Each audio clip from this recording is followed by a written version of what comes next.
Hello, everyone. My name is Leila Golestane Austin, and along with Allison Horowski, I am the co-executive director of Women's Learning Partnership.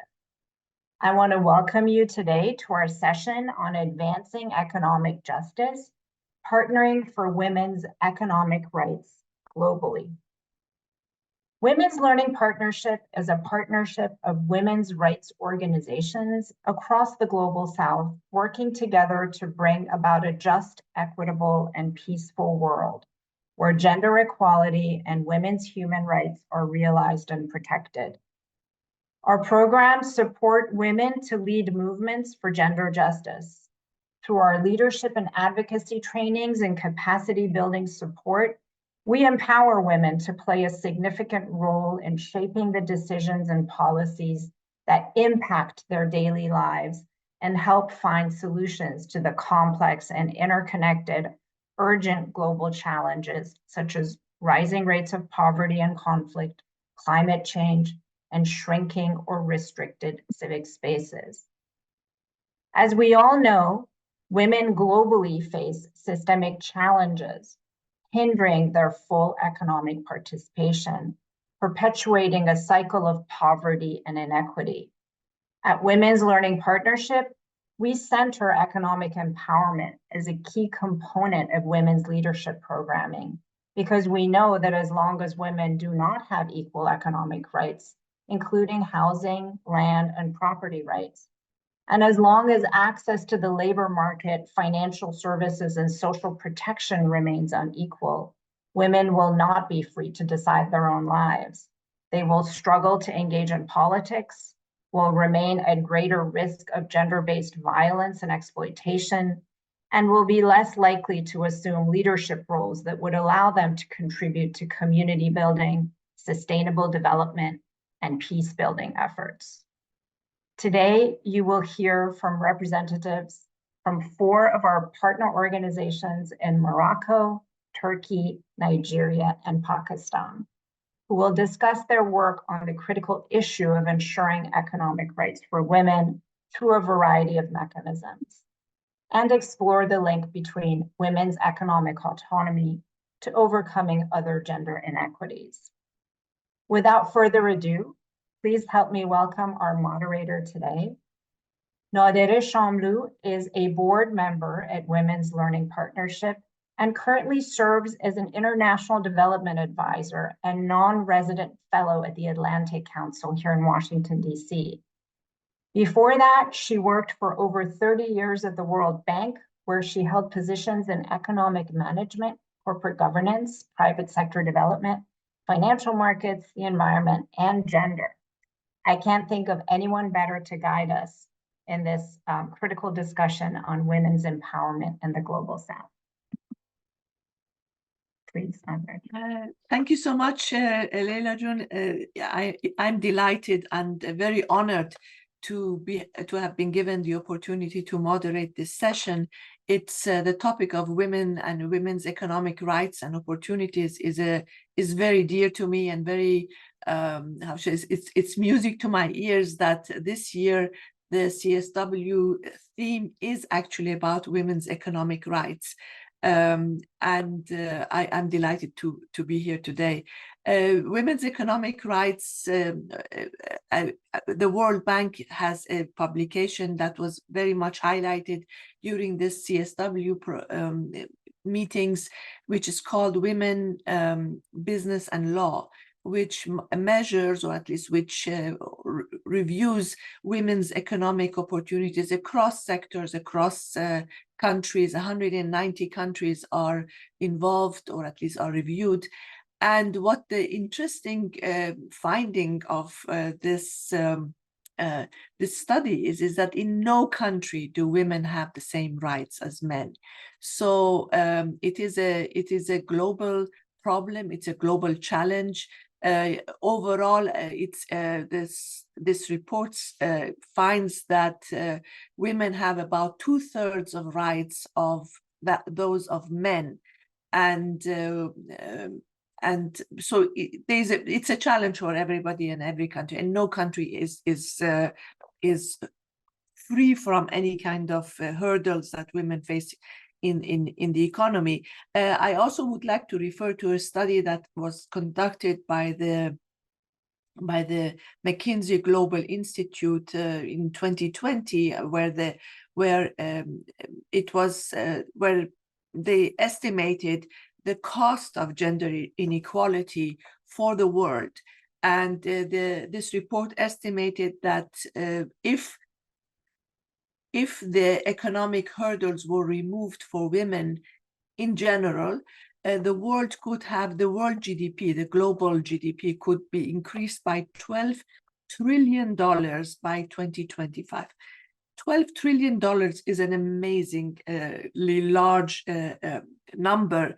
And to give you kind of a perspective of how much that would mean, I want to give you, for instance, the perspective that China's GDP is around $14 billion. The entire European economy, the European Union, has a GDP of about $15 million. So the gains to the global community by removing gender inequalities in the economic sphere is equivalent to the size of these huge economies that are number 2 or 3 in the world. So we have a lot to gain and also a lot of challenges to overcome. And with that, and what to do, where to start, what hurdles we face, I am so delighted to have 4 panelists from 4 different parts of the world who are going to help us shed some light on this big challenge. And let me begin by introducing the panelists, and I use in alphabetical order by their last name, so no first or last. So let me begin by Wafa Amdao. She's a program coordinator at the Association Démocratique des Femmes du Maroc, ADFM. She also manages the Harmonization Now Coalition, which is composed of various Moroccan NGOs that advocate for women's and human rights and ensures the development and submission of shadow reports on the implementation of international commitments by Morocco. She has also coordinated multiple advocacy campaigns, including the Equality Without Reservation MENA campaign, which aimed to eliminate the reservations to CEDAW, the Convention on the Elimination of Discrimination Against Women, and has to ratify the optional protocol in the MENA region, and the Sulaliyas Women campaign, which sought full recognition of women's rights to Morocco's collective lands. Next is Gökçen Durutaş, who has been working in program and fundraising at the Foundation for the Support of Women's Work, KADF, in Istanbul, Turkey since 2007. She has been involved in developing programs to support grassroots and refugee women's experience in designing and piloting collective business models for women's economic participation. Prior to KADF, she worked with disabled groups, youth, and women with post-disaster recovery programs. Next is Rabea Hadi Shah. She is a general body member with the Aurat Foundation and WLP Global Facilitator. She has led nearly 30 projects to support national and international organizations in designing strategies and frameworks based on research findings to support the rights of women and girls. She has supported policy and legislation advocacy to improve women's rights in Pakistan.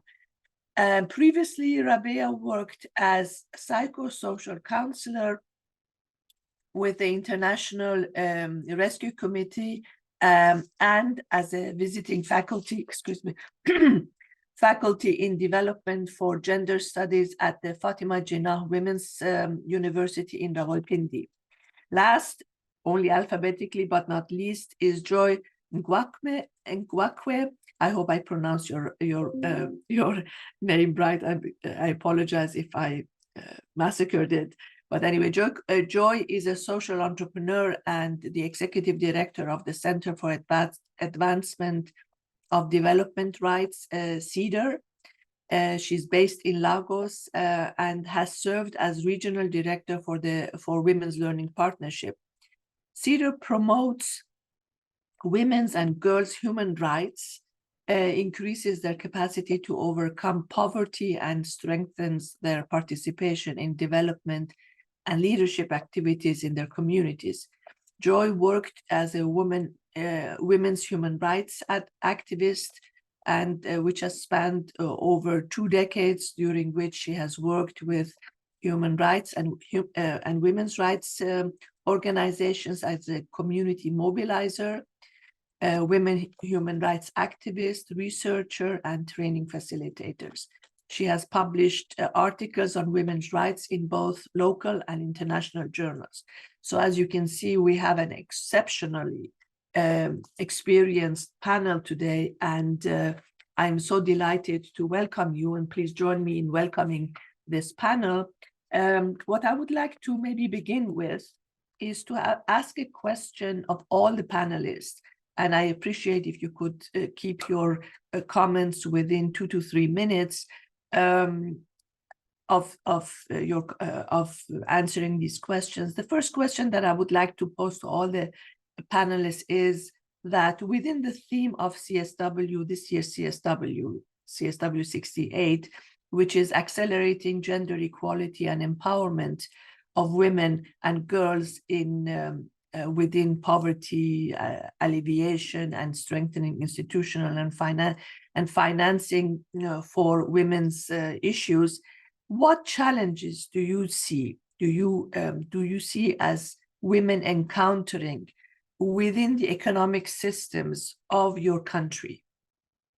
And if we can overcome these challenges, what will be the impact of for women and girls?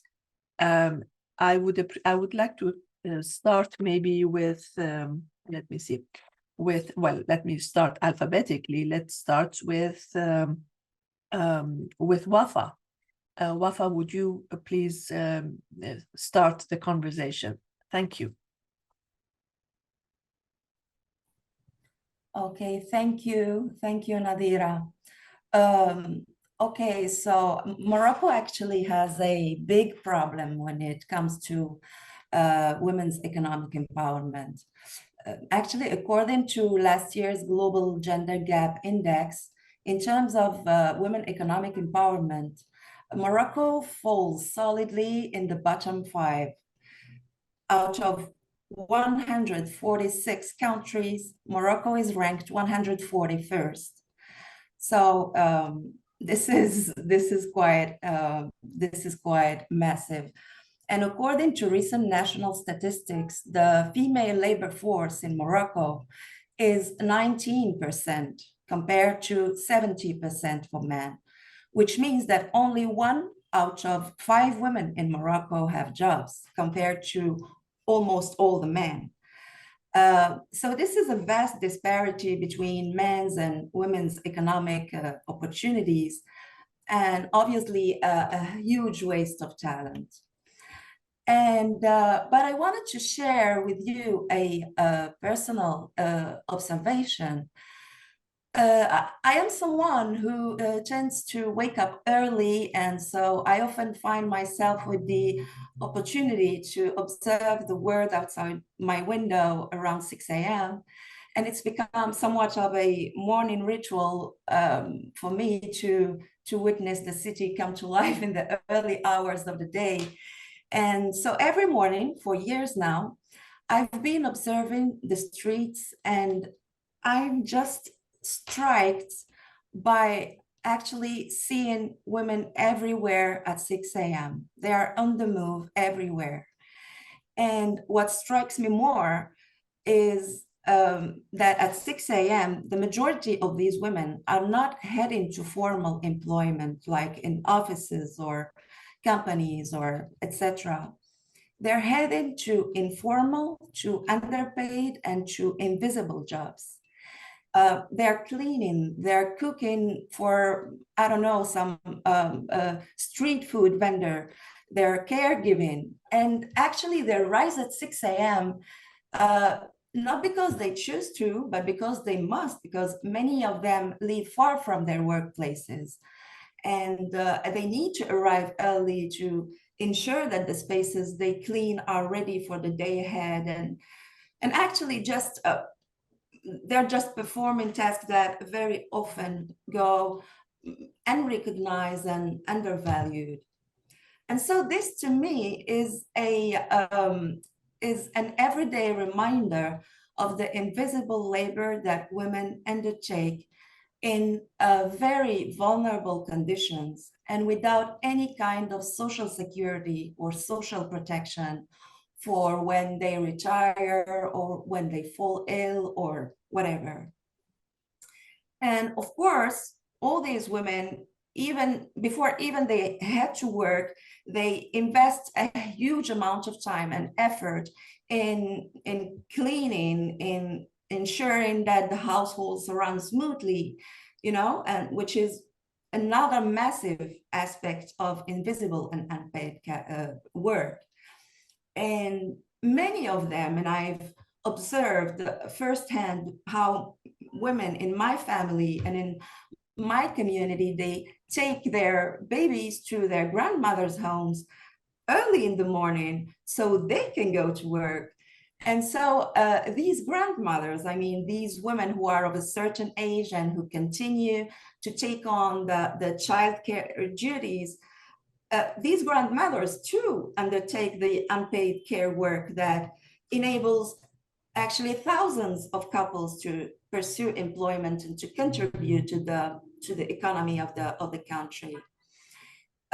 So the question is, why do these women wake up before everyone else does and stay up late while the rest are already sleeping? And where does this effort go? Why do we keep saying that only 1 out of 5 women are active? There's definitely a missing puzzle piece in the picture. Well, in Morocco, the invisible work of women remains the primary, the foremost barrier to their economic empowerment and to breaking the cycle of women's poverty. And it's unfair and it's frankly ridiculous because, I mean, that this work is disregarded and devalued when women are the backbone of this society and they're working night and day on creating the conditions that enable the rest of society to work properly. And I'd love to just briefly touch upon the second part of the question, but I'm mindful of the time, so I'll just wrap it up here. Yeah, thank you so much. This is an excellent way to begin our conversation. You mentioned several very important topics. One is, of course, women's unpaid work within the home, within according to this study that I just mentioned, Women, Business and Law of the World Bank IFC, women globally spend 2.4 hours daily. That means it is, I don't know, equally something like 15 hours or so per week more than men on household work, unpaid household work. And the estimate is that if men were to sort of like step up a little bit more and help a little bit more, the economy, or at least the growth rate of the economy, could increase by about 1%. So it's actually quite significant.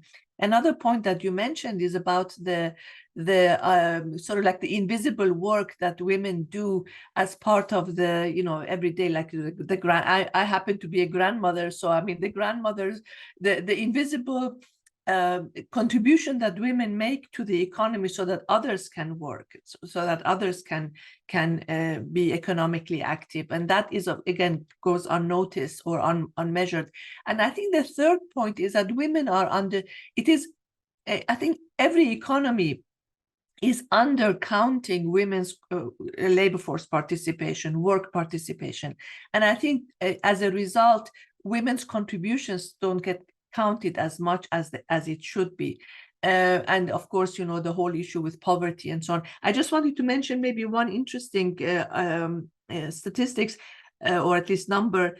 According to this report by McKinsey, Morocco could gain $45 billion more per year by just including more women, or at least counting them more, including them better in the economy. I will come up with these numbers for every country that we're covering. I don't want to take too much of sort of like in between my panelists to take the time. Let me go to Turkey, to Gökçen.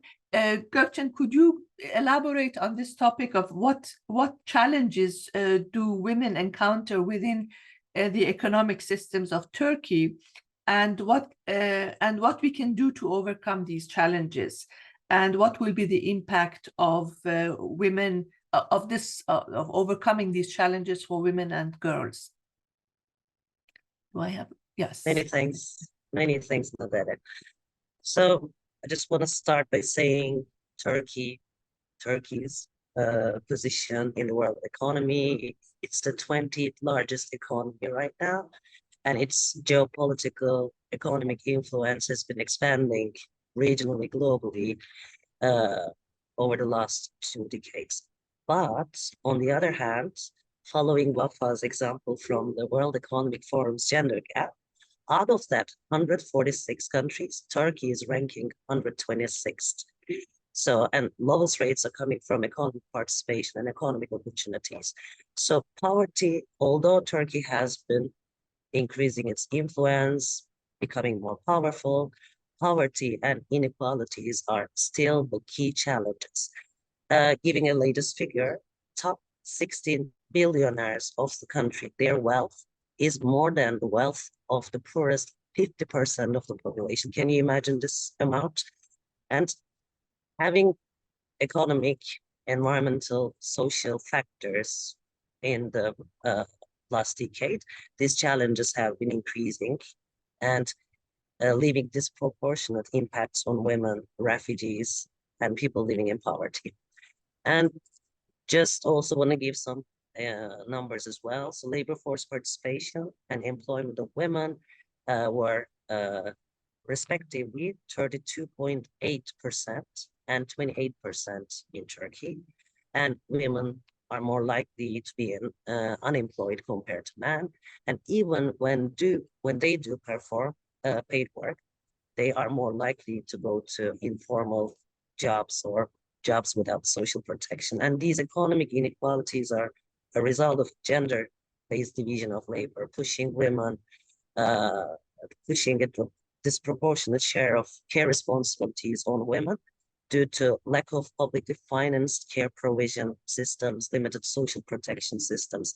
And as women are pushed to carry this care burden and they become more poorer, their burden keeps increasing inside and outside their home, constraining them to fully join economic, social, political life. And coming to the second part of the question, overcoming these challenges, this definitely requires a fairer economic system. And coming from this example, that wealth of 16 billionaires holding the wealth of 50% of the poorest population.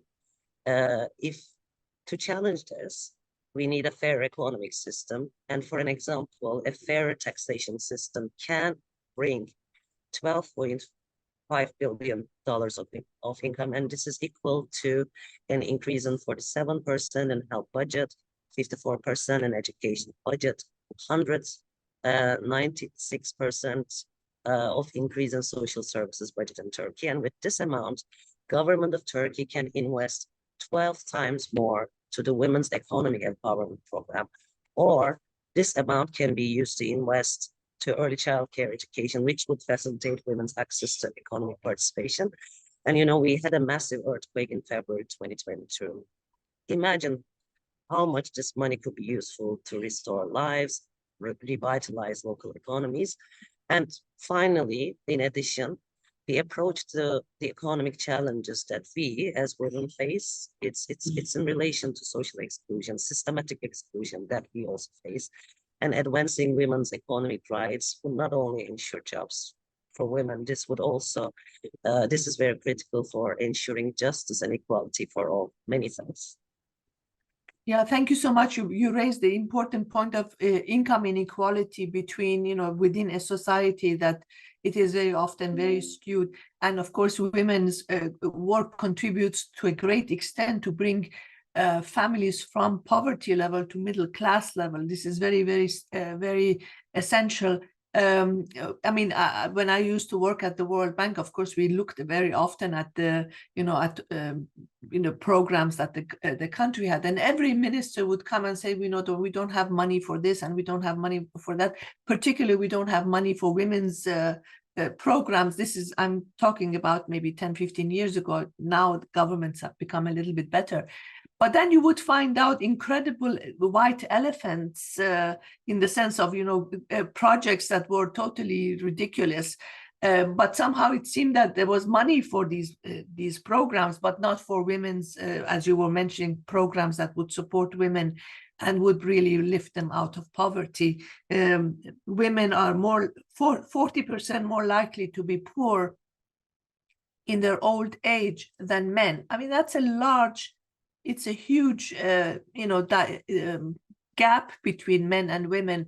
And certainly when women are working in informal, fragile, jobs that have no social security, they're going to be more likely to face poverty in their old age. Can I just go to Rabea? Rabea, do you want me to repeat the question, or would you just go ahead replying to the same issues that were raised, or at least that I mentioned to the other two panelists? Thank you, Nadra, for giving me the floor. I'm okay with the question. Pakistan, as everyone said, is passing through a severe economic crisis with the current inflation rate as high as 23.06%. And the price hike is unprecedented nowadays. It has become almost impossible for a general public to pay their utility bills, day-to-day life, and basic needs. Adding to economic woes is the fact that Pakistan is ranked 8th most vulnerable country in the climate change index, global change. And the situation this kind of situation has a profound impact on women, worsening existing socioeconomic disparities and increasing the financial burden on households. Women are particularly vulnerable due to lack of social protection surrounding unpaid care work and their participation in the informal labor market.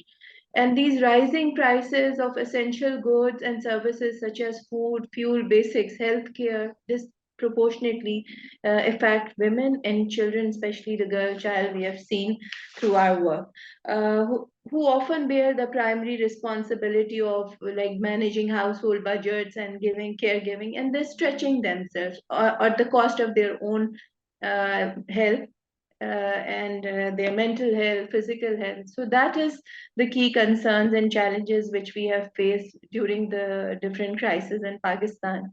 Additionally, if I say that this purchasing power of women and low-income households are informal employment sectors, making more challenging to access to basic needs and necessities and essential services.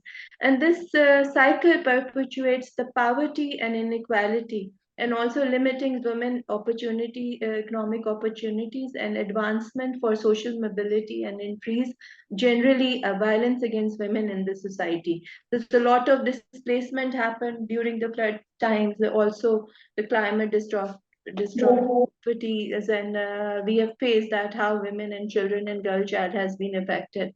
Another thing which Gokchen also said, we have seen and experienced that government was focused on announcing establishing women's centers, child protection centers, and other. But when it comes to development, release of funds, they said we don't have funds.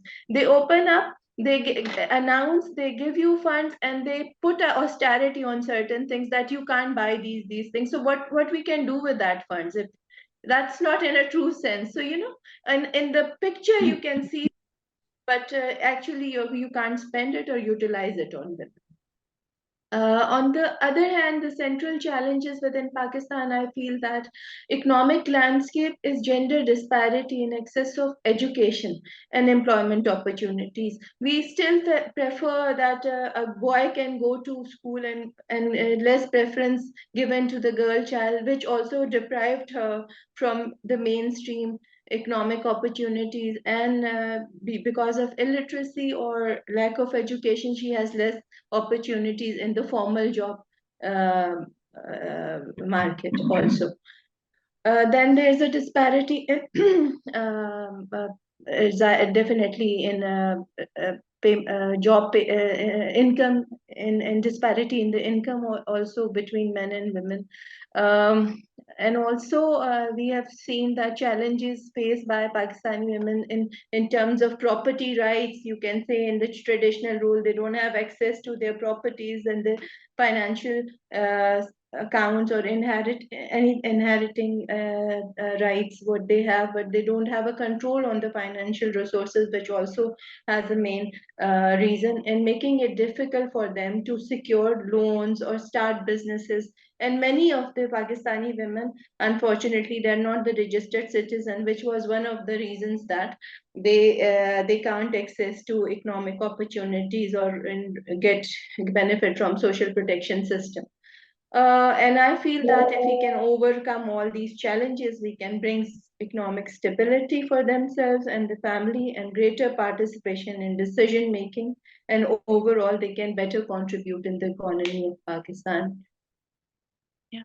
Well, thank you so much. You raised also a very important issue, the important issue, like the whole world is going to be essentially dealing with the challenge of climate change and how it affects women and how it has already affected women and how it will be affecting women going forward if we don't include or integrate women's issues and gender issues within the overall sort of like planning and programs. Education is very important, as you were raising, and a whole host of other legal rights and legal opportunities. I forgot to mention how much Turkey would gain by more greater gender equality. And also now that I have Pakistan, let me just again use the McKinsey report. McKinsey report estimates that Turkey would gain $508 billion in GDP gains if women's were, I mean, that's a large number of, I mean, it could pay for all the other programs that we are talking about. Again, when I was at the World Bank, countries would probably gain access to funding from the World Bank. I mean, if they were a big country, maybe it was $1 billion.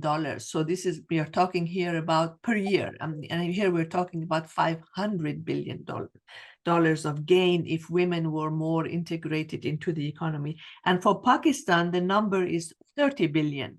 I mean, it depends again on the structure of the economy. These numbers also take into account the education levels, the structure of the economy.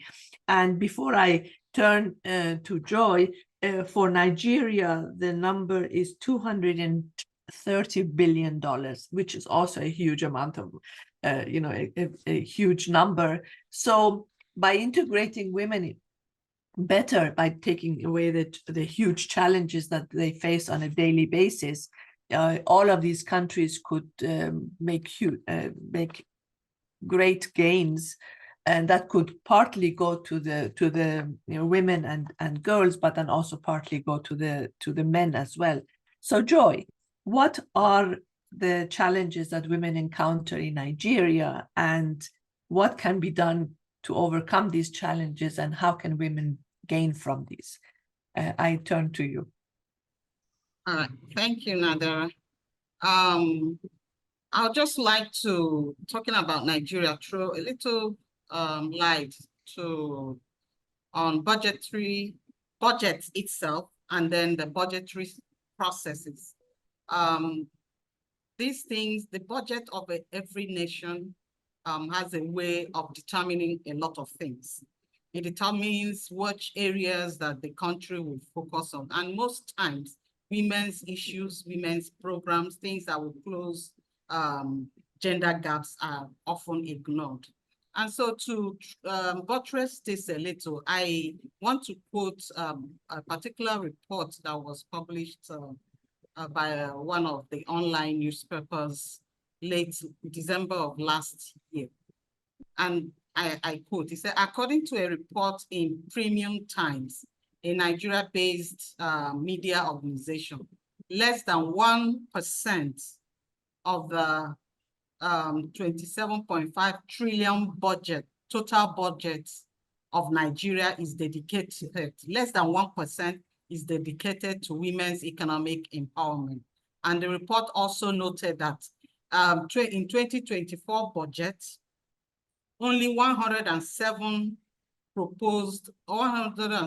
projects are proposed for women empowerment, whereas in 2023, there were 442 projects proposed for women's empowerment. And so what we see here is that women's issue this year, and even in previous years, are receiving less attention, meaning that the economic gap between men and women is widening. There is no affirmative action to close these gaps. And the trend that we see at the national level continues even at the state level and at the local level, where budgets do not cover the needs of women, the things that will produce more employment opportunities or economic opportunities for women. Now, if budgets take consideration of existing budgets and other things, then the process also is very exclusive. Attempts are not made to include all of the voices, and most times women's voices are not included in budgeting process. And you see the results with the budget itself, because women are not targeted. Women ministries in Nigeria traditionally have the least budget. They are not able to implement projects that will help women gain economic advancement and close these gaps. If these are done, we're going to see increased business opportunities for women, increased employment opportunities for women, and women will have increased access to loans and credits if budgets would take care of women's issues. Another thing, I don't know if I have time, I would like to look at is the customary court system in Nigeria. At first value, it doesn't look like it will have economic implications for women, but the actions, but the decisions of a customary system in Nigeria, the customary courts have a lot to do with the status of women economically, because they derive their actions, their decisions, their rulings from the customs of a particular village, the custom of a particular community. And we know that these customs, these traditions are largely gender discriminatory against women. Let's take, for instance, inheritance. The states, the region I come from in Nigeria, the Southeast region, women, that's girls, daughters, wives don't inherit property.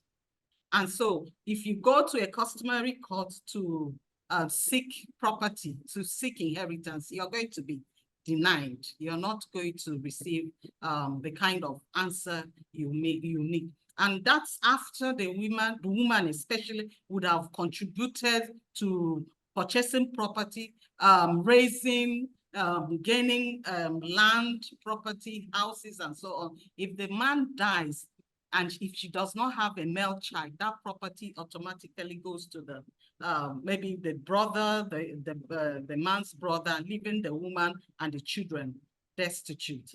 I know that some organizations to tackle this issue, they have resorted to advocacy, encouraging men to write wills, because wills have a way of protecting women under such difficulties. Wills can be read at a higher court that is higher than customary courts. And so if we take care of budgets, if the customary court systems become more human rights oriented, are more submitted to advancing women's human rights in general, then some of these challenges will be taken care of. Thank you. Thank you so much. This is very fascinating. And you know, again, you raise, all of you raised very pertinent, very central questions. The issue of budgets, of gender budgets. I mean, if you want to understand whether somebody, some country, somebody, some organization is serious about what they say. I mean, it's not enough just to talk. It's not just enough to deliver good speeches or, you know, have good representations in international or other organizations. It's follow the money. If the money is directed to issues that the society is hurting or is you know, is important for the country, it shows that the government is serious about what they say. And you know, if they're not, I mean, again, most countries talk a lot about, you know, women's issues. Yes, and we have reached a level where people are fatigued by the to some extent. They think that a lot has been done for women, and when you see, and again, you know, I refer to this report, which says in no country have women achieved equality with men. So a lot is being said, but a lot I mean, much less is being done. I want to also refer to another point that you mentioned about laws and you know, social norms. It takes a long time to change laws. It takes an incredible amount of time to change laws. And maybe what we could talk about, or what we could think about going forward, and obviously not in this session, would be to see what, you know, other solutions, short-term solutions or quick solutions like wills, as you were saying. I mean, maybe these are ways of circumventing the law, circumventing the customs, and after a time or after a period of let's say wills or other mechanisms to change the social norms, one could come about and one could turn around and change the law. But you know, changing laws, certainly laws that have existed there for centuries and you know, across societies, it's not that easy to do overnight, and we need much faster action than has been the case in the past.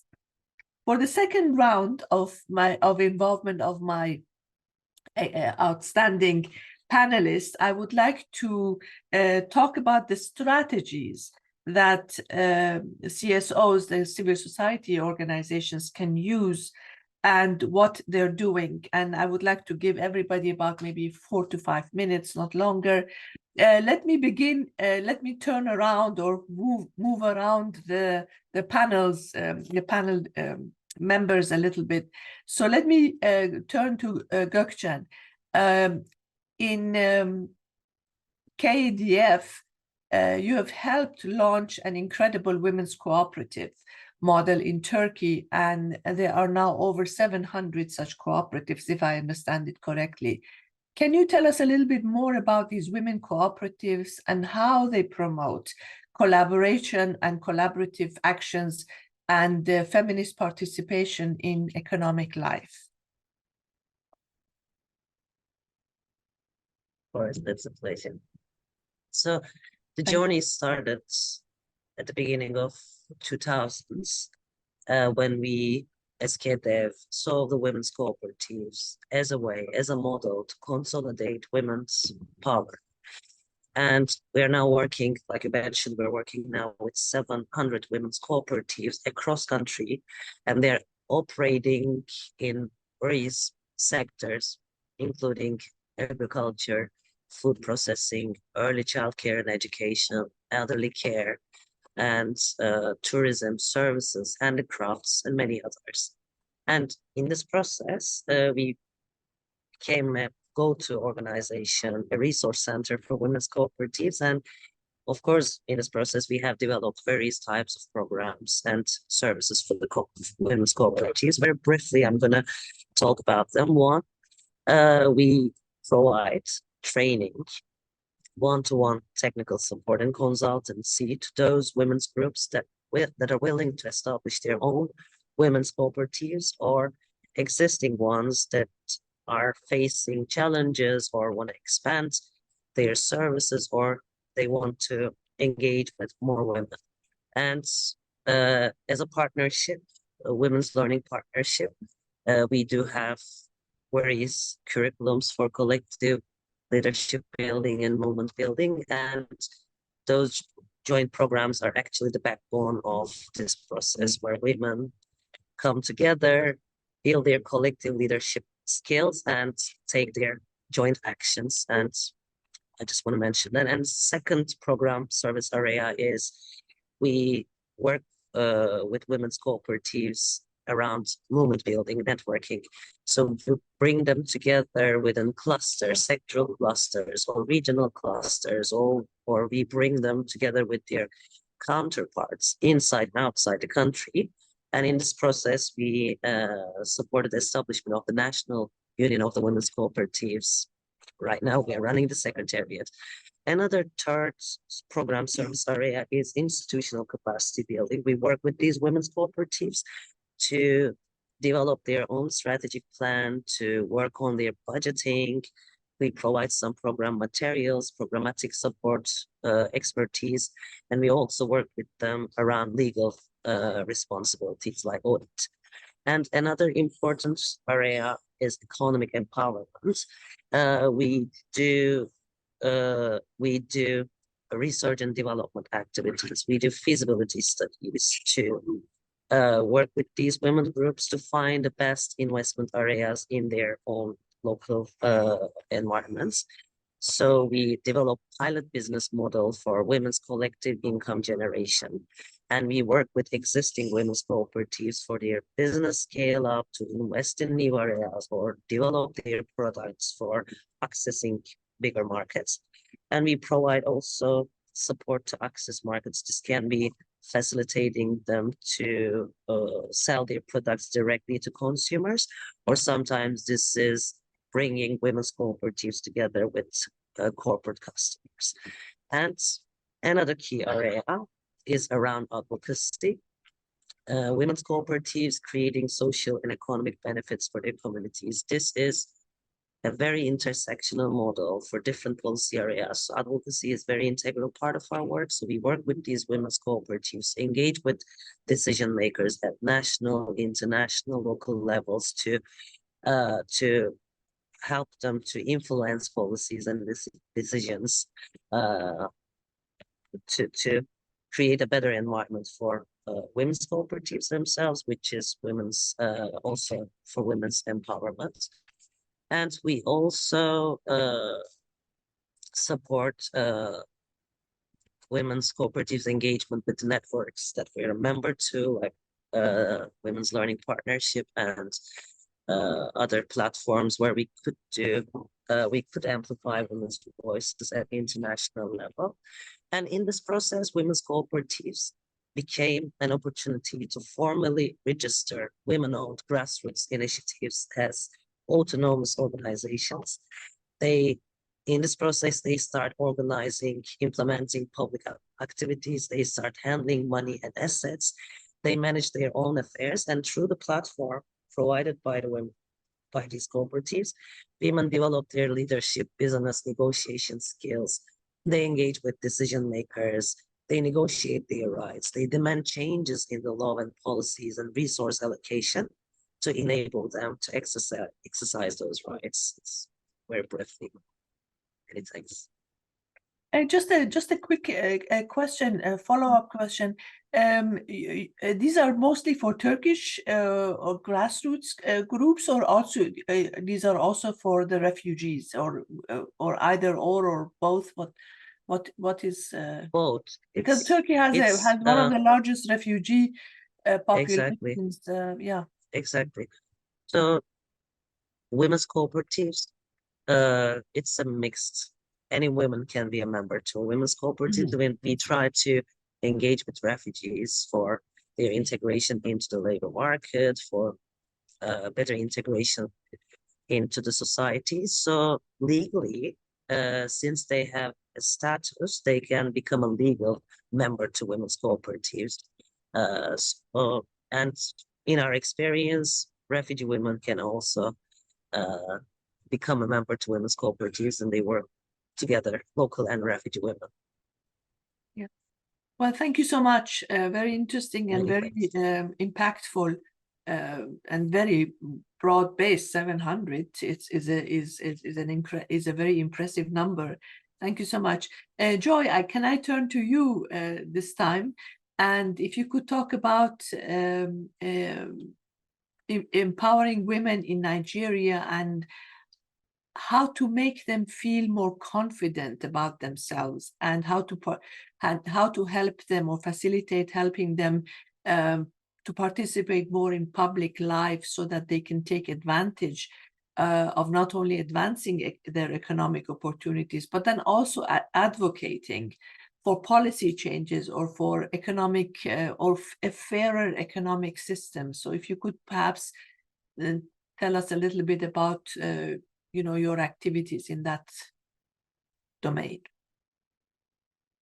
You're on mute. Okay. All right. Thanks.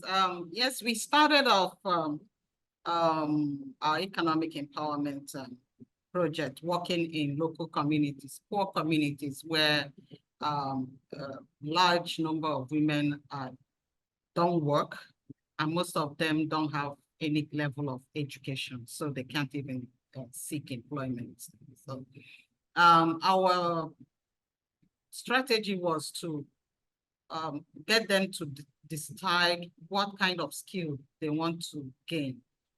Some of them chose hairdressing, some chose tailoring. Because we targeted both young women and teenagers. One teenager chose shoe cobbling, and she was very successful in that. And one other thing we did in the community was to identify the trainers within those communities. That way, we eliminated the issue of having to pay transportation to to get to the shops where they are training.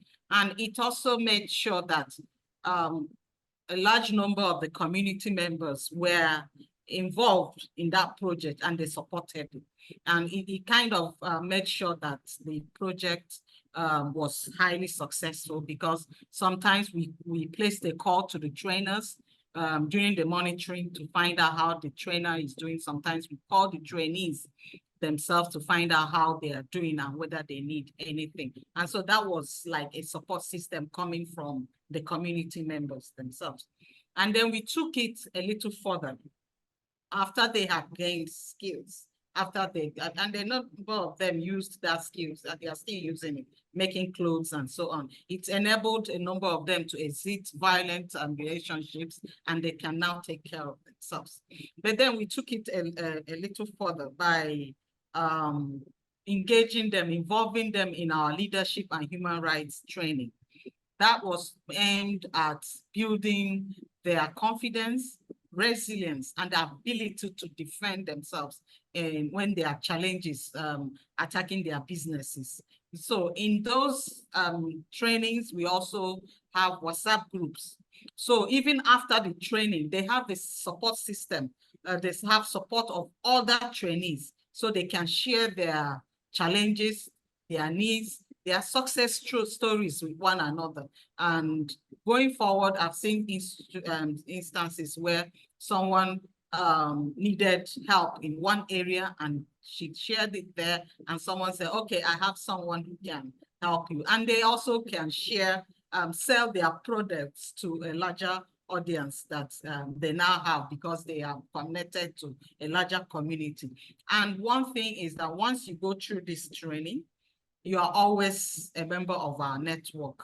We send opportunities, we share relevant information on leadership, on economy, and so on. So it's something that continues going forward. And these women now grow the resilience. They're able to manage their businesses. They have the leadership ability to keep leading. And those trainings are also training of trainers.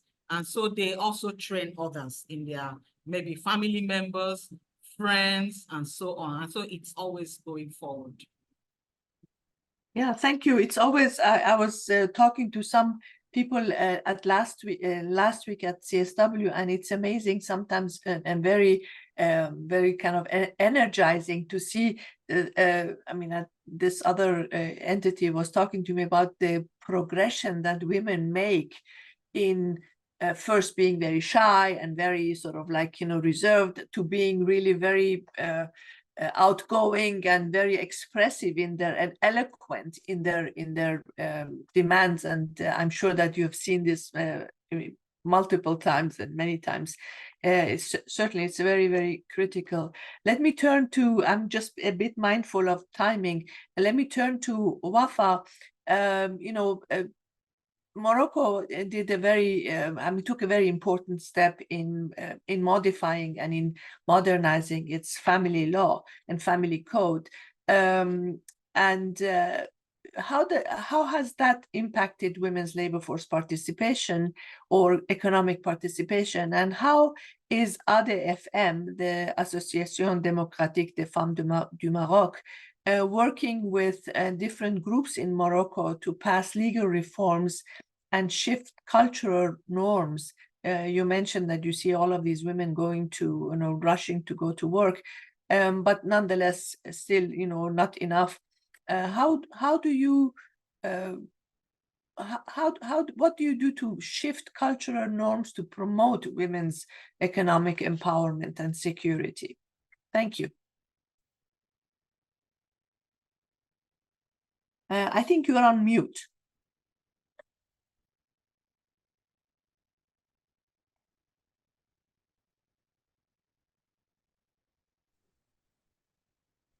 Are you still on mute? No. No. Okay, so I'll try to put it briefly. I'll be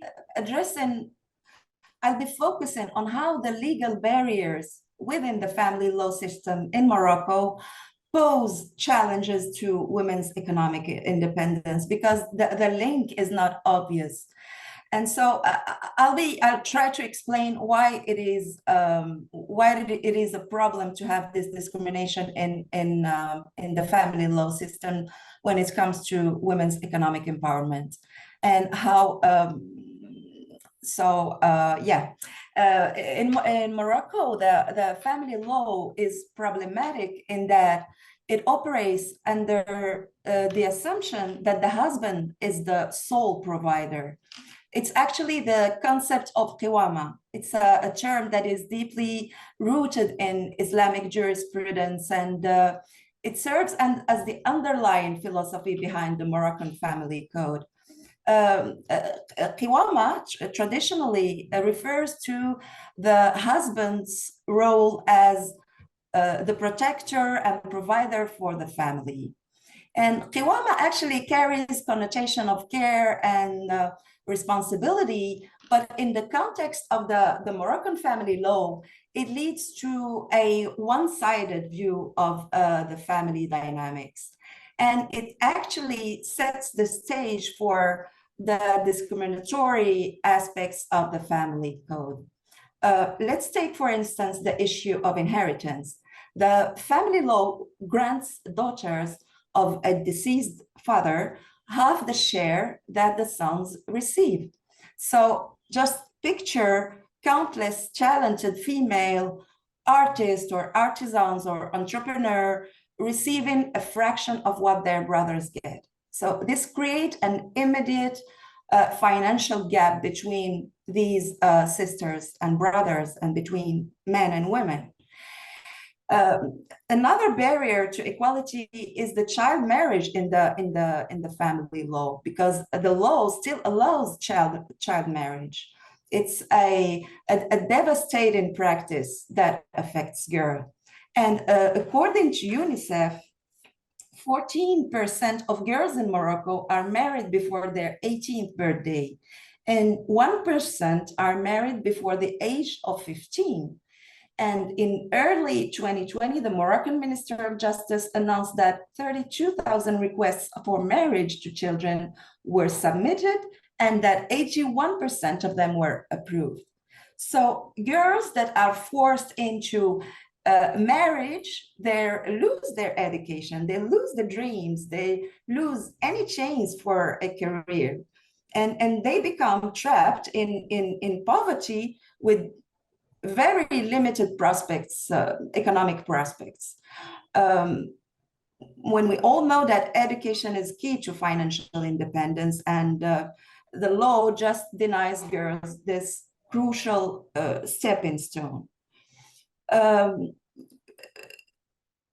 Also, the law on the assets division, actually we have Article 49 in the Moroccan family law that makes dividing assets after divorce a nightmare for women. But actually this article, it provides the couple with the option of entering into a written agreement that is separate from the marriage contract, on a property regime for the management and the investment and the distributions of the assets that are acquired during the marriage. But very few couples actually have prenuptial agreements, because they don't know about it, and because the adul, who are the officials that who are authorized to perform the legal formalities relating to getting married, they don't explain the option for joint ownership of marital property. So nearly all marriages choose the default separation of goods regime. And years later, if the marriage dissolves, women's contribution to the household, including the managing of their finances and enabling the husband to focus on their businesses, it all goes unrecognized financially. So, and of course, women, they shoulder all this massive burden of unpaid housework and childcare. And when they work full time, they manage all the household responsibilities as well. And so the law fails to recognize this labor, and it perpetuates this unfair system. So it seems yeah, go ahead. Sorry. Yeah. No, yes, go ahead. please, No, please go ahead. I thought you had, no, go ahead, please. Yeah, just and I will finish with that. I'll talk about the child custody after divorce. Actually, even if a mother has custody, the law grants the father the priority right to be the legal representative or the legal guardian. So basically, any administrative procedure where the consent of an adult is required can only be completed by the father. And I will provide just one example of the challenges that a woman who lacks legal guardianship can face.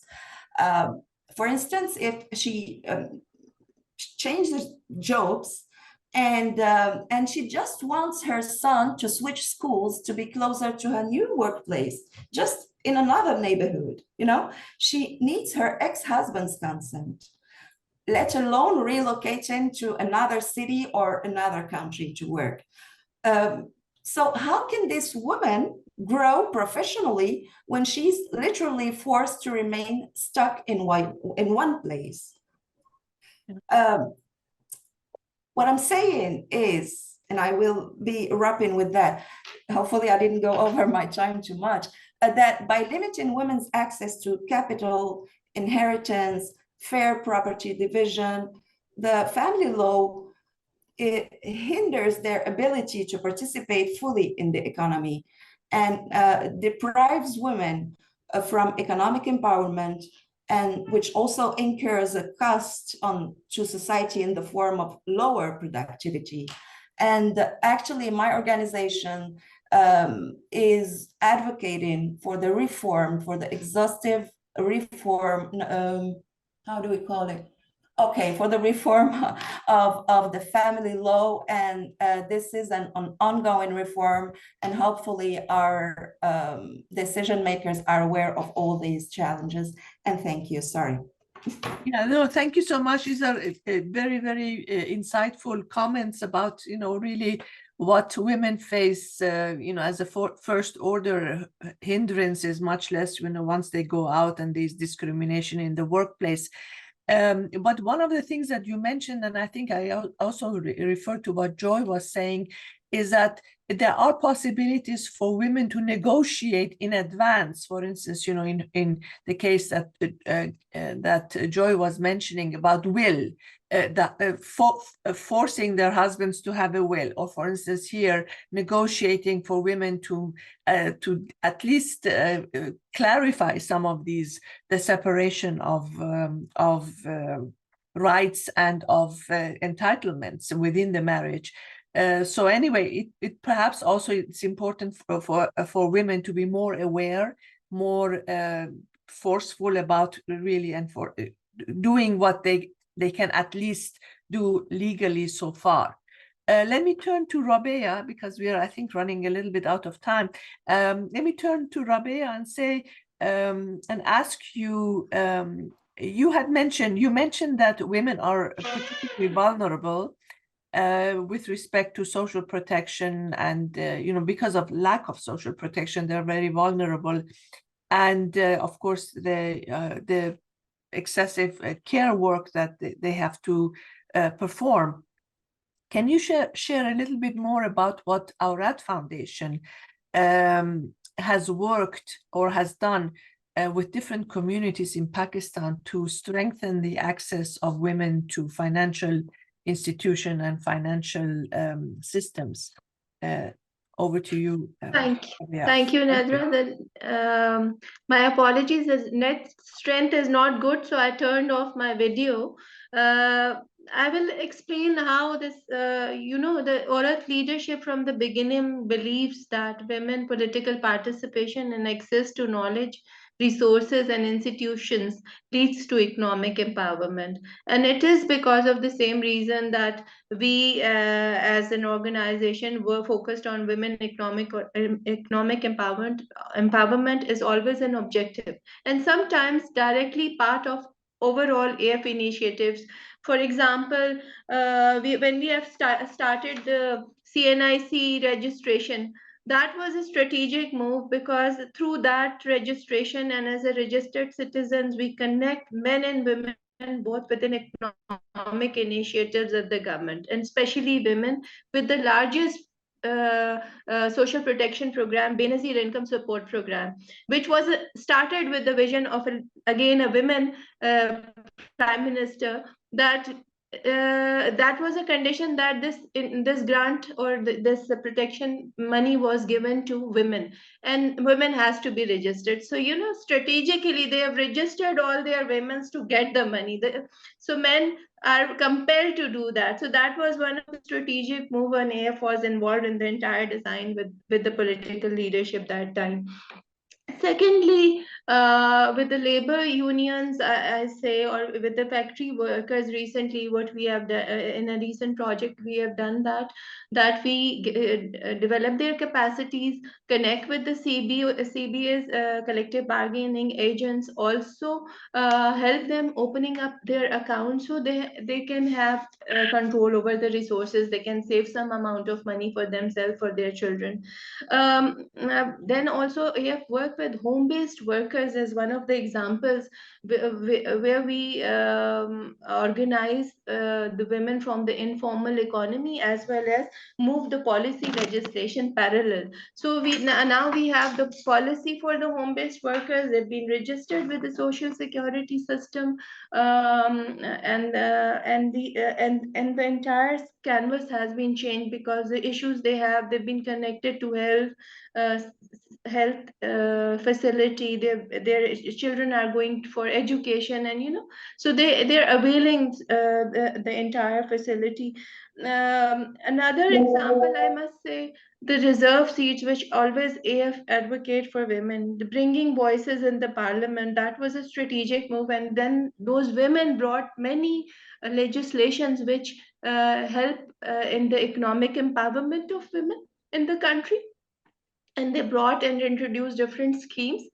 So that these are the strategic, and I must say that Aurat always believed that this cannot be done without the political participation. And as Wafa said earlier, when we ran a campaign of child marriages legislation in the country, we faced a lot of criticism from the rightist wings, and it is very common in the Muslim countries. They said that the women girl child reached to a puberty, she has to get married. And we take a plea and take one stance that for every contract we need a CNIC. So why not? Here we need an identity card. So once the child get that, then she has to get married. And that was so successful, and we were able to get that law of Child Marriage Act, which is enacted in one of the province, and then later on another province take a precedent and follow the same campaign. So we have many successful examples through political move. Strategically, we did a economic empowerment of women. One more example I must share here was there was no concept of women inclusion in the media unions, and we strategically engaged the women journalists, developed their capacity, and then later on with the leadership we did advocacy, and with an affirmative action, the first move was to give them some reserve seat in the general press clubs, general bodies. And now they are able, because the voices were in and they advocate for themselves, and now they go for the electable seats as well. So it's from affirmative action too. And also they found many economic opportunities by joining the mainstream unions. They've been connected with the mainstream media, and they got economic opportunities as well. Very, very interesting. I like the idea that, if I understood correctly, that in order to be married, you need to have an ID, and you can't get the ID until you get, you're much older. So therefore, the child marriage, or at least early girl marriage, is a little bit restrained and constrained through that legislation. If I understood that correctly from your presentation, is it so? Did I understand it correctly? Yes. Yeah. Oh, okay. This is a wonderful example we also used in other countries. We are doing fine in terms of covering the first two rounds of our questions. Let me turn to Leila June. Are there any questions from the floor that we could tackle? And before I come to some final conversation or whatever thoughts by our panelists. Yes, Leila. Yes, actually there are. And before I share the question, I want to thank all of our panelists and others and yourself for this excellent discussion. I'm definitely learning a lot myself. So I'm going to combine two questions from Alex and Mary that are talking about how your organizations are working to support women's economic rights during times of crisis, such as natural disasters, climate crises, or conflict. And specifically when, this is the combined part, when there might be a diversion of resources to other issues and also to war and defense industry. I hope that was clear, my combination. So these were two questions combined, yes? Yeah, they're both talking about crisis situations. Are there any other questions so that we can maybe all of them? I think another one that is interesting is in what ways can governments and businesses collaborate to create inclusive economic opportunities for women? I think that's interesting as well. So, and I think that if I saw it correctly, there was one question. It was in French, I think. That talked a little bit because we didn't talk about violence against women. So in that sense, if there is, if you can also the comment. Oh, was it a comment? Okay. Rather than a question. Yeah, I did see that. Yes, about the Women's Dignity and Rights Coalition. Yes, for the ratification of the ILO convention. Yeah. So if any of you would like to maybe tackle these, I think both Gökçen as well as I think who else? And I think Rabea have been dealing a lot with natural disasters. And yes, go ahead, Gökçen. Yeah, I just wanted to start with that. So right now, so the women's cooperative model, this just came out during 1999 earthquake experience. And now after massive earthquakes in the southeastern part of the country, we are running a big program there. Now I'm joining from there actually. So what do we do around economic empowerment in this crisis? So I'm also gonna give examples of other shocks and crises such as pandemic and a recent economic crisis that has happening in the country. So here in these experiences, we do adopt a holistic approach where we combine different strategies to empower women and to increase their access to resources, not just access, but control over the resources. And in this approach, we really think it's very important to create safe spaces that should be managed and controlled by women themselves, where they can come together, define their own needs and priorities and start their own actions and then start organizing communities around themselves. So this is one key strategy that right now we also implement this. And we also have been choosing some critical key sectors where like agriculture, especially in this earthquake region, it's 11 provinces are affected by the earthquake, and some of them are really important resources for countries' economy and agriculture and food chain. And now we are working, especially in the rural regions, working with the farmers, women, to help them access existing support mechanisms to restore those family-owned small businesses. We also have been working with different partners to distribute inputs for their businesses. You know, there has been a strong winter and we have been providing like tents to bring their families into those places so that they can sustain their work.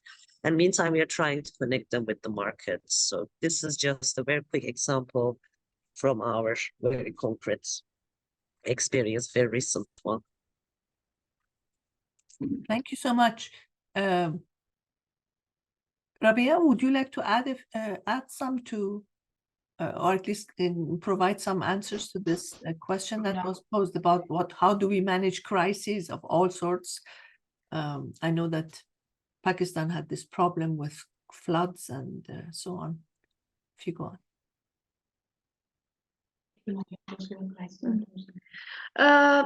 I feel that from our part or our region, we are at that, we are constantly facing flood and we are at the radar of climate change, and the most affected country, Pakistan, at the moment is. I feel that we have to more work on the adaptation side, as people should learn, and that's the main gap I felt, that women especially to learn and the adaptation strategies, how to cope with the situation, because it's so frequent. And we have seen that millions of people were directly affected with the floods and this climate change over a couple of years, and displacement and humanitarian crisis. So one thing is, there are two components. One is mitigation and adaptation. So adaptation, as I think Pakistan needs to be more focused on that. Apart from that, policies needs to be developed, because that was an experience that even in the internal displacement crisis of our war and terror situation, there is no policy to how to evacuate people from that area. And a lot of women being affected, they're mostly pregnant women, and also there is no mechanism for disabled persons to evacuate from that situation. And we heard stories that people left their disabled children back in those areas because they don't have any mechanism to move out or bring them along in the midnight. So there is no policy, and we've been advocating for these things since long with the government, that there should be some policies and women voices should be included in that. Similarly, whatever the strategies they are developing, they have the Ministry of Climate Change. They have given that ministry to a very strong women, but again, mostly it's a male voice and strategies being developed by men. So community should be engaged and people should be engaged, and it's like from every tier should be engaged, so they can give their input in that. So majority policies they framed out, it won't work. Another component which we have experienced in the recent floods situation, the role of UN agencies also was not very positive. They need to rethink over, and reaching out people also is very important, and also looking at the local needs. Development landscape has been totally changed. I don't know about the other countries, but in Pakistan, which we have observed, those organizations who have vision and who were planning through from a women's perspective or sensitively dealing with, they were completely, they smashed their voices. The structures has been destroyed. There's no they don't have that support mechanism and structures, which was National Women Rights Organization does have structures all across the country, but because of the shrinkage of funding, they don't have that much space, and non-actors take a lead role in such planning and things, which is a major disaster I felt in that case. And we need to work hard on this, and also inclusion of women in the decision making. I feel that in major like this sustainable development goals committees at the climate ministry, at different planning, even within the UN agencies, it needs to be more focused, women focused, and local voice should be included in it. At times a foreign policy comes and if idea comes, it will not work. So look, it has to be localized. And Yes. Thank you so much. Leila Jun, are there any further questions? Because I would like to wrap up since we're running out of time. Is there any other question? Yes, this is hard. So I'm going to ask actually two, maybe hopefully final ones. One is specifically directed at Joy. What role do you think the kings and chiefs should play in Nigeria to address changes in certain tribal customs? And then the last question, which I think is a good wrap up kind of a question, is from Nicole. And she says, one main thing I have picked up on is that there are overlapping issues that women face globally, but solutions are community specific. Do you find it sustainable to work independently from the government as a general approach? Or are such efforts best implemented when tied to governments via funds, legislation, etc.? Okay, Joy, go ahead. With the question that was specifically directed at you. Visits to, regarding working with kings and chiefs, there's one thing we do from time to time. We call it advocacy visits to either a targeted chief or king that we know we want to introduce. The approach is to seek to introduce our work to them, and then from there we can make our demands. So yes, it's possible, but it has to be tactfully done by these VCs, advocacy VCs, enlisting them as partners, as supporters of your work, and then we can use them as voices to speak against these, especially inheritance or other customary practices. We do that often. We also use our social media to continue to advocate an end to this, and we work with other the grassroots organization, people that work at rural areas. We work with them, train them so that they reach many more number of chiefs and kings in their localities. That particular approach was very successful in ending FGM in one of the communities in South, where they used this approach to enlist the kings, the community leaders, to begin to speak against female genital mutilation. And the last question was, well, maybe we can ask Wafa for the last question that Leila mentioned. Leila, June, you want to maybe state the last question? Yeah, it's sort of a comment question again, that one of our audience members, Nicole, mentioning that the main thing she picked up on is that the overlapping issues that women face globally, but solutions are community specific.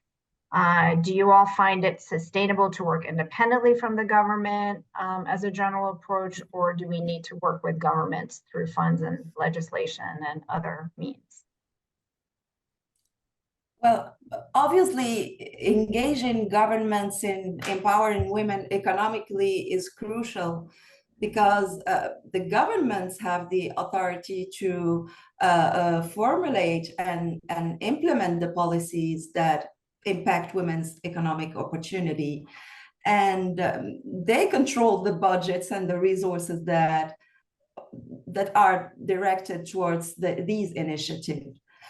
And they have the power to enforce the legal framework, and we don't, or at least in my organization, we do not work independently from the governments, because obviously they're the ones in charge. And yeah, so I don't know if I'm answering the question. Yeah, I think that in the end, all of these actions, they're very important at grassroots, but in the end, it's the government that needs to really enact the law, allocate the budget, design programs that are inclusive, set the tone, the general kind of cultural change that is needed for more inclusiveness of women and of other groups. I think we have reached to the end. I just wanted to quickly then summarize. I mean, we've had a very rich conversation. We've talked about many issues that have been at the forefront of not only the gender equality debate, but then also certainly that have implications for women's economic empowerment and economic opportunities. One of the points that was mentioned by Rabea was quotas, that it's important for women to be in parliament, because that's the way also that at very critical points in time, women's issues can be introduced, and at least we have some voices that need to address these issues. But let me quickly just conclude by saying that women's economic rights and opportunities are fundamental to achieving the overall gender equality goals, as well as reducing poverty, fostering social development, promoting socially and sustainable economic growth and economic development.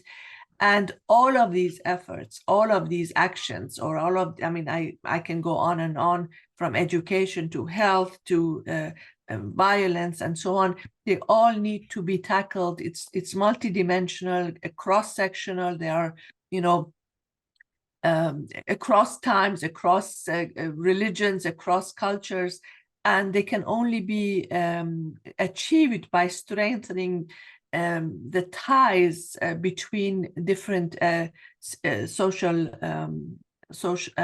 civil society organizations, as well as with policymakers, with researchers, with all groups. And governments need to also prioritize on gender issues, because that affects the largest group of you know, people in the particular countries. And businesses and civil organizations, they all also need to take this issue quite seriously. It's not a side issue. It's not a fashionable issue. It is really a very essential issue for the well-being of our families, of our societies, and of our citizens. I want to very much thank my exceptional panelists, as well as the Women's Learning Partnership, for organizing this this really interesting event. And I really salute the Commission on the Status of Women of allowing us to have this conversation, and also putting the gender and economic development at the center of the debate today. Leila June, I will turn to you if there is anything else we need to, that we left out, in case you want to address it, please. And thank you so much for giving me the opportunity to moderate this session. Thank you so much, Nadeerjan, and our amazing panelists. You inspire us every day with your important work. I do want to end, I could also continue to thank, but I think it's really important to end very quickly with just a very brief call to action that each one of you might have. What call to action or final thought do you want to leave us with during this CSW 68? So if you could, maybe Joy, if you could start or start us off. Okay. First, I would like for all stakeholders to pay attention to the important work that CSOs are doing at grassroots level to ensure economic empowerment. That way, we effectively translate our global thoughts and policies on women's economic empowerment to local actions and results. Thank you. Thank you so much. Gretchen, would you like to go now? Sure. I would say all resources, whether private, public, multinational, local, could go to women-led local initiatives against multinational, international value chains that are harming the world. And for duty bearers, they should recognize and compensate women's unpaid care giving role. Many thanks, everyone. Thank you so much, Wafa. Okay, well, I would say that empowering women economically is actually no longer a matter of gender equality and justice. It's a matter of survival and resilience in the face of unprecedented global challenges.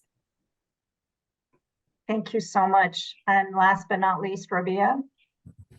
Thank you, Leila. I feel that our focus has been deviated from the women's economic empowerment because of different situations occurring in the world, climate and all. So we need to focus particularly on women economic empowerment, and also critically review the corporate campaigns. And I can give you one of the examples where many campaigns promoting dowry and many other messages, and then promoting their products and all. So, you know, that is not in fact an economic empowerment. It's more worsening the situation of women's economic situation. And also the CSW, I feel that this term needs to be unpacked. It's a wide term, and this can be a series of focus of upcoming CSWs on women economic empowerment, and we can figure out something or take out something from it. Otherwise, I think it's a very broad term, and we need to unpack it and focus on each area to further strengthening the women economic empowerment component. Thank you so much. And with those inspiring notes, we thank you all for your time and for joining us. These are ongoing issues that we're all working hard on. We hope that you will stay in touch with Women's Learning Partnership. I know there's several connections that you can make with us that are in the chat. And thank you again. Thank you. Bye, everyone.